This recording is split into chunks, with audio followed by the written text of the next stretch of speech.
তান্ত্রিক তর্করত্নের জয় হোক। আদেশ করুন প্রভু, আমরা আপনার সেবার জন্য প্রস্তুত। এই গ্রামের সবাইকে আমি আমার সেবক করে নিয়ে যেতে চাই। তোমরা যাও, কাজে লেগে পড়ো। আজ্ঞে, যথাজ্ঞা প্রভু। আপনার প্রত্যেকটা বাক্য আমাদের কাছে আদেশ। আপনি যেমনটা চাচ্ছেন ঠিক তেমনটাই হবে।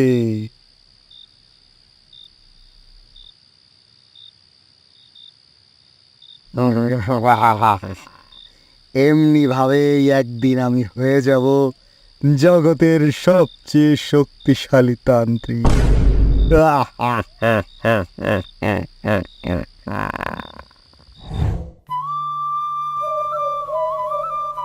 বুঝলে মালা, কত রকমের যে ভূত প্রেত আছে আমাদের এই বাংলাদেশে, তাই এই বইটা না পড়লে জানতেই পারতাম না। মেসোভূত, গেসোভূত আর মামদভূতের কথা তো তোমাদের আগেই বলেছি। আজ শোনাবো নিশিভূতের কথা। নিশিভূত? সেটা আবার কি রকমের ভূত? নিশিভূত হলো আমাদের দেশের সবচেয়ে ভয়ানক ভূতেদের একটি। অন্যান্য ভূতেরা যেখানে নির্জন জায়গায় পেলে আমাদের ভয় দেখায় বা কোনো অনিষ্ট করার চেষ্টা করে, সেখানে নিশিভূত গভীর রাতে মানুষের বাড়িতে হানা দেয়। তাদের পরিচিত কোনো মানুষের গলা নকল করে তাদের ভুলিয়ে নিয়ে যায়। একবার নিশির ডাকে সাড়া দিয়ে যে ঘর থেকে বের হয়, সে আর কখনো ফিরে আসে না। ধারণা করা হয় তারাও নিশি হয়ে গ্রামে গঞ্জে রাত বিরাতে ঘুরে বেড়ায়, নতুন শিকারের সন্ধানে। তাহলে নিশির খপ্পর থেকে বাঁচার কি কোনো উপায় নেই বাবা? তা থাকবে না কেন বাপধন? সব বিপদ থেকেই বাঁচার উপায় থাকে। সবাই সেটা জানে না, তাই ঝামেলায় পড়ে। তাহলে নিশিভূতের ডাক থেকে বাঁচার উপায় কি? জলদি বলো, ভয়ে আমার হাত পা অবশ হয়ে আসছে। নিশিভূতের ডাক থেকে বাঁচা খুবই সোজা। রাতে কেউ যদি ডাকে, তাহলে 3 বার পর্যন্ত ডাকে সাড়া দেওয়া যাবে না গো। কারণ এক রাতে একজন মানুষকে নিশি 3 বারের বেশি ডাকতে পারে না। আর যদি কেউ নিশির ডাক শুনে বাইরে বেরিয়ে যায়, তাহলে কি হবে বাবা? তারও উপায় জানা আছে তোর বাবার। কেউ যদি নিশিও হয়ে যায়, তাকেও পুনরায় মানুষ করে দিতে পারে, এমন লোকের সন্ধান জানা আছে আমার।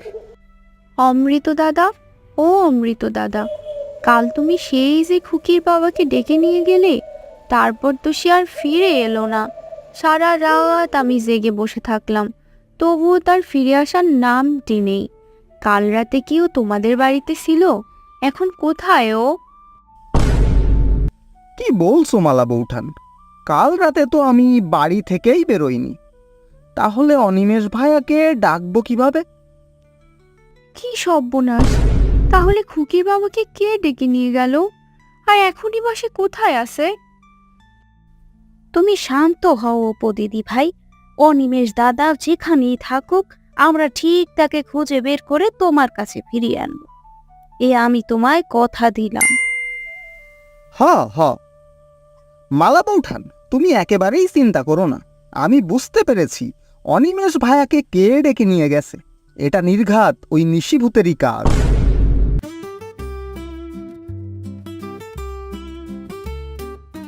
অমৃত ভাইয়া, অমৃত ভাইয়া, মহা অনর্থ ঘটে গেছে।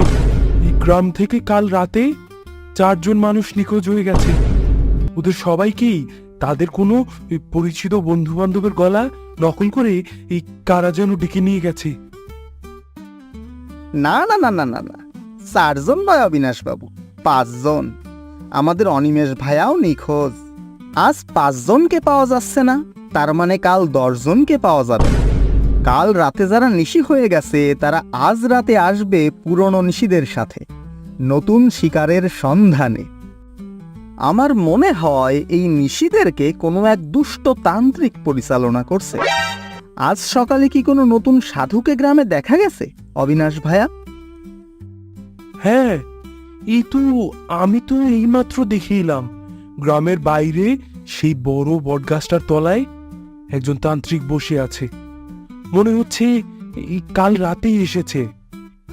তাহলে তো আমার অনুমানই সঠিক। শোনো অবিনাশ ভাইয়া, দিনের বেলায় আমরা আমাদের হারিয়ে যাওয়া বন্ধুদের মানুষ করতে পারবো না। আমাদের রাত পর্যন্ত অপেক্ষা করতে হবে। তুমি গিয়ে গ্রামের সবাইকে বলে দাও আজ রাতে যেন কেউ 3 ডাক পর্যন্ত সাড়া না দেয়। এক রাতে নিশীতে একজনকে 3 বারের বেশি ডাকতে পারে না গো। ঠিক আছে অমৃত ভাইয়া, আমি তাহলে সবাইকে বলে দিচ্ছি।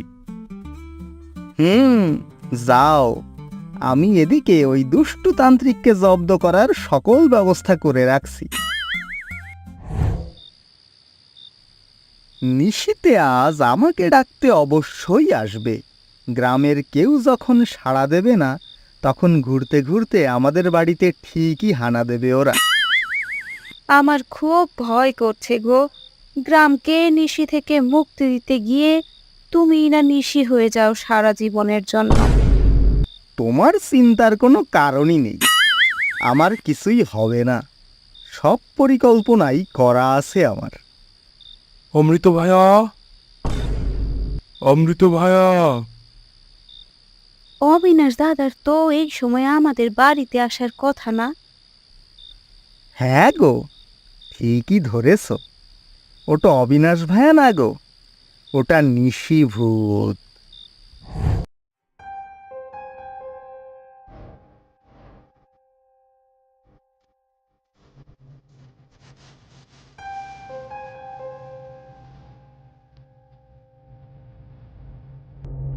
আমাদের ডাকে আজ কেউ সাড়া দিল না প্রভু। কিন্তু আমার ডাকে একজন সাড়া দিয়েছে প্রভু। সাবাস, তুই আসলেই অনেক কাজ হয়েছিলে। বাকিরা সবাই ব্যর্থ হলেও তুই সফল হয়েছিস। আমি তোকে পুরস্কৃত করব। হ্যাঁ, কিন্তু তার আগে আমারও যে তোকে পুরস্কার দেওয়ার আছে রে নচ্ছান। ওং গ্রিং গ্রিং স্বাহা কিং প্রিং প্লাটু। আপনি সঠিক সময়ে চলে এসেছেন বাবাজি। এখন আমরা দুজনে মিলে এই শয়তানকে জব্দ করব।